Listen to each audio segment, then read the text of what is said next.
morning, everybody. My name is Darlene, and I have Parkinson's. It is currently 4:20 in the morning, and I'm having one of my nights where I'm not doing much sleeping. I don't get any medication until 6 o'clock in the morning, so I'm hoping I don't completely seize up here. But I decided that what I was going to do was I was going to try and tidy up my pantry. So it's not really messy, but I just feel like doing a little organizing, and that's a good place to start. So I'm going to bring along a few friends, and we're going to get something done. So let's go.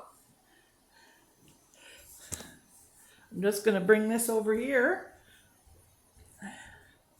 I'll first of all show you. Let me turn you around. Okay. There's two pantries. This is the first one. Okay. So this is where I'm going to be trying to do some things, and here's the other one, and it's just goes all the way down to the floor and back up again. So I'm going to put you about there, and I'm going to just, let's see, can you see what I'm doing there? Yep. Okay, so here I go. I'm just going to do a little bit, and then I'm going to put you on pause, and then I'll finish up and show you the finished result. Okay, down on the bottom I got my cleaners. That's already organized. And actually this is all, the bottom one is pretty much done. This is a flour bin. That's my Tupperware containers, my coffee pots, and this. So that's pretty much already organized. So I think I'll just start by clearing it out. So, pardon my back, but I would like to sort of put my baking stuff on one shelf, and then maybe I could be able to find stuff when I go to do it. Oh, this is going to be a tough job because even though it doesn't take a lot of work, I'm not doing as well as I'd like to be in the last couple of days. So, oh my goodness, we got candy in here that I didn't know about. Look at this, black Twizzlers. Yum. All right.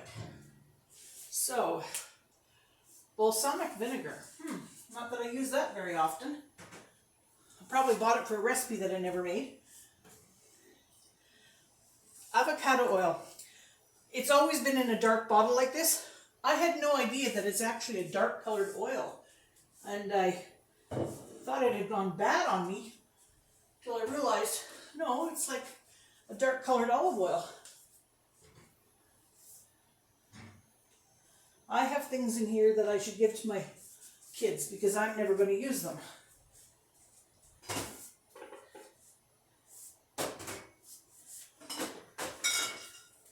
Now, let's see, what is this?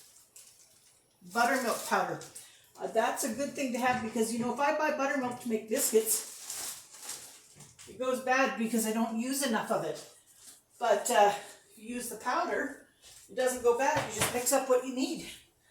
That's a very good thing. All right, I think I'll put you on pause. Now, I'll come back to you in a little bit because I don't want to bore you completely. Okay, I'm back. I'm tired. I've only done one of the cupboards, but I'm going to just leave it at that for tonight. Okay, so there we got everything organized and put back. Now I'm going to just take you over and we're going to have a story time for a minute. Okay, let me see if I can switch this around. Oh, there I am. I have to sit down. Oh, it's terrible that tires me out. I feel bad that I can't do any more than that. But that's what I can do. That's what I can do. I have to keep in mind too, it's 4:45 in the morning. So therefore, I'm fairly tired. Okay, story time. I'm going to tell a story about Larry. Larry was the fellow I worked with, you remember from a few stories back. Good guy.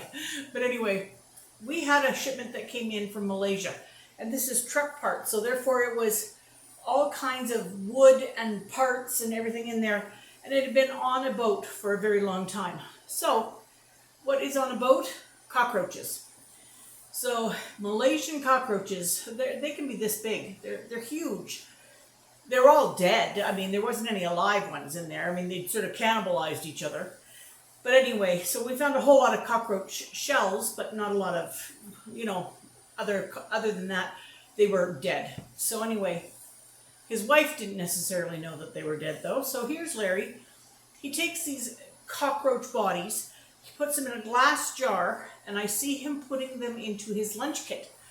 And I said, you are going to warn the wife that that's in the lunch kit when she cleans it out, right? He goes, well, no. He says, I thought it would be a good laugh for the boys and I. And I said, Larry, I said, that's not a very good idea. I said, oh no, you know what? I just remembered. There was one alive one, because he had the one alive one in there. And I said, it's going to eat what's left of the other bodies. I said, that's going to traumatize your boys, right? Anyway, I'd forgotten there was a live one. How could I forget that? That was terrible. But anyway, so I was concerned for her finding this. But anyway, he thought that it would be funny. And I said, well, you know what, Larry? I said, I hope it gets loose in your car while you're driving home. Well, we drove home, like we lived an hour away, but we lived fairly close to each other, but an hour away from work. And we never saw each other on the road driving back and forth. Well, that day we were practically home, and I pulled up at a traffic light, and I was the car behind Larry. And he had a sunroof in his car, and he looked in his rearview mirror, and he saw that it was me behind him, and he decided to play a joke.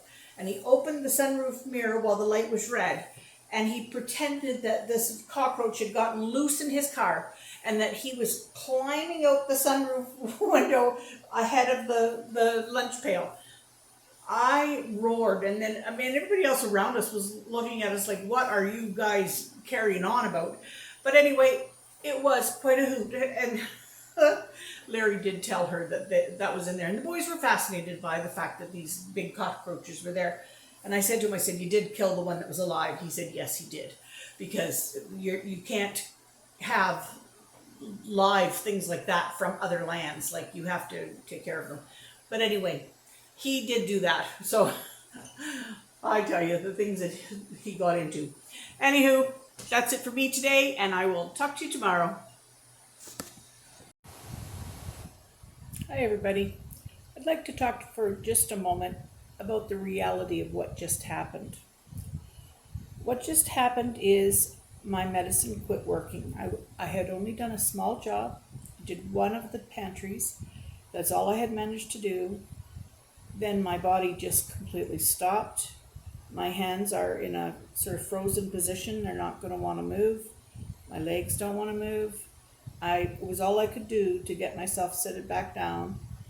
And I just thought that shows the reality of what actually happens when you try to do something. Like, you think that you can do it. It's an easy job. You think, I'm feeling great. I can get to it. And then you find that that's just not accurate. Like, that isn't how it happens. And it's very frustrating. So now I have an hour still till I can have any medicine. And I am now sitting in a chair, frozen up, wishing I was sleeping. Anyway, I just thought I would tag that on the end here just so that I could say the reality is I think I can do these things, and I try really hard to do them, and eventually they do get done, but unfortunately I have to kind of time it with when I'm functioning better. Anyway, I thought I'd tag this on the end. Okay, good night, everybody.